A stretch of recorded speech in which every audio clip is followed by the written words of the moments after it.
नमस्कार, yes news महाराष्ट्रामध्ये आपल्या सर्वांचे स्वागत। हटाओ देश बचाओ, नियम हटाओ देश बचाओ। निवडणुका ह्या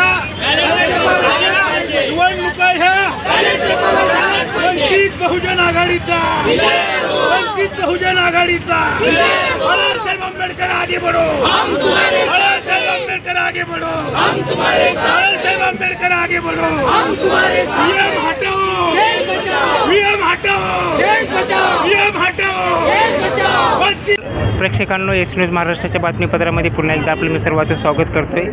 संपूर्ण राज्यामध्ये वंचित बहुजन आघाडीकडून ईव्हीएम हटाव ही मोहीम राबवण्यात आहे। जी ईव्हीएममध्ये फेरफार झालेली आहे त्या संदर्भामध्ये पुन्हा एकदा निवडणूक आयोगाकडे याचिका दाखल करून निवडणूक परत घेण्यासाठी वंचित बहुजन आघाडीकडून स्वाक्षरी अभियान राबवण्यात येणार आहे। आता आपण तुर्भे या ठिकाणी आलेलो आहोत। तुर्भे या काही ठिकाणी आपल्यासोबत वंचित बहुजन आघाडीचे काही पदाधिकारी जुळलेले आहेत।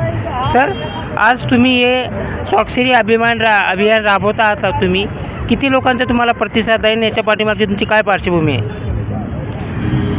वंचित बहुजन आघाडीने पुऱ्या महाराष्ट्रभर आदरणीय बाळासाहेबांच्या आदेशावर महाराष्ट्रभर पूर्ण आज लोकशाहीचा कुठंतरी घात होत आहे। त्या अनुषंगाने युवा मशीनचा सगळ्यात मोठा एक षडयंत्र आहे। त्या अनुषंगाने आज तुर्भे महाराष्ट्रामध्ये वंचित बहुजन आघाडीने एक एल्गार पुकारला आहे की स्वाक्षरी मोहीम आपला जो निषेध आहे, जो आपला जो राग आहे ते प्रकट करण्यासाठी आज तुर्भे MIDC, तुर्भे नेरूळ यांच्या माध्यमातून आज जनतेनं हजारोच्या संख्येने लोकांनी स्वाक्षरी मोहीममध्ये सहभाग घेऊन आपला एक राग जो आहे ह्या बॅनर स्वाक्षरी मोहीममध्ये सह्याच्या माध्यमातून राग प्रकट केलेला आहे। आणि बाळासाहेबांचं आव्हान आहे की आपली लोकशाही आणि येणारा जो काळ आहे फार धोक्याचा आहे, म्हणून तो जो राग आहे लोकांनी आज आपल्या बॅनरच्या माध्यमातून वंचितच्या बॅनरखाली येऊन एकत्र येऊन काम करत आहे। म्हणून आम्ही लोकांना अजून परत एकदा आवाहन करतो की आपल्याला आता हाच वेळ आहे की येणारी जी नगरपालिका आहे ती नगरपालिका बॅलेट पेपर व्हावं, म्हणून आमचा जो आक्रोश आहे ते आम्ही आमच्या स्वाक्षरी मोहिमेमध्ये आम्ही दाखवत आहे।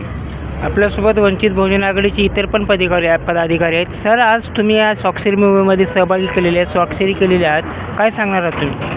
साहेब, हे 2014 पासून बाळासाहेबांनी जो आदरणीय बाळासाहेबांनी जो कार्यक्रम ईव्हीएम हटाव ही मोहीम हाती घेतलेली आहे, त्याच्याबद्दल बाळासाहेब आंबेडकर हे सुप्रीम कोर्टात पण गेलेले आहेत। पण आता ह्याच्यात काय झालं का हे जे मोहीम राबवतं आता मोहीम तेच होत आहे, पण याच्यावर लक्ष डायव्हर्ट करायचं म्हणजे त्याच्यासाठी काहीतरी दंगल वगैरे घडवायचं आणि त्यांचं लक्ष विचलित करायचं ईव्हीएमवरून।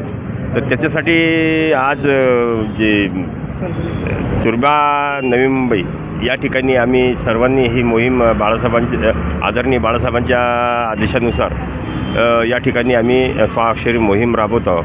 आणि येणारी निवडणूक ही बॅलेट पेपरवरच व्हावी अशी आमची मागणी आहे, आमच्या वंचित बहुजन आघाडीच्या पक्षाची मागणी आहे। आपल्यासोबत इतर पण काय पदाधिकारी आहेत, आपण त्यांना पण विचारणार आहोत। साहेब, आज तुम्ही या स्वाक्षरी मोहिमेमध्ये सहभागी झालेले आहेत, काय सांगणार आहात? साहेब, हे फार पूर्वी व्हायला पाहिजे होतं। जसं आपल्याला बाळासाहेबांनी आदेश दिला त्या हिशोबाने आपण हे घेण्यात आले, कारण प्रत्येक बॅलेट पेपर असेल तर आपल्याला पूर्ण अधिकार भेटतो आहे। खरं पण या मशीनच्या घोळमुळे ना प्रत्येक मत आपण देतो एक उमेदवाराला, जातो दुसऱ्या उमेदवाराला, त्याच्यामुळं हे कुठंतरी थांबवलं पाहिजे। त्यासाठी हे साहेबांनी जे आदेश दिला त्या आदेशाच्या हिशोबाने आपण इथे हे स्वाक्षरी मोहीम सुरुवात केली आहे। जसं की आता आपण पाहत आहे वंचित बहुजन आघाडीकडून जर बॅनर पेपरवरती जर वोटिंग असते तर वंचित बहुजन आघाडीचे कदाचित आमदार खासदार 10 तरी असतील। युनियन मशीनमध्ये घोटाळा हा सगळ्यांचा आमचा विरोध आहे, निषेध आहे यांना। त्याच्यासाठी आम्ही स्वाक्षरी मोहीम राबवलेली आहे या ठिकाणी, तरी आम्हाला भरपूर प्रतिसाद भेटत सर।